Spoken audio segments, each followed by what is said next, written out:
گفته دنیا ببین چی دنیای عجیب است، سراسر مطلب و نیرنگ و فریب است. نداره کس به کس میره محبت، اگر دارد به مقصد و به جیب است. تا لباسی نو به تنم شد، بهترین دوستی که داشتم دشمنم شد. و پشت بام نمیگذارم قدم را، دیگر باور ندارم قول زن را. ببینجی زنای این زمانه، به یک لحظه خورم 300 قسم را.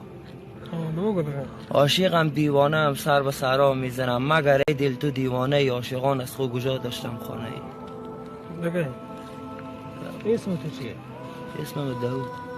بگه نداری بگی به نام خلیل هم میشنیسی کنسی؟ نه. یا مطابق اما حرف پایان شب، محبت پایان شب، دیگر بر نمیگردد دلم لانه دردد. بچه مشو ای دل حرف مرا گوش کن، تا نشدی معتاد عمل خاموش کن.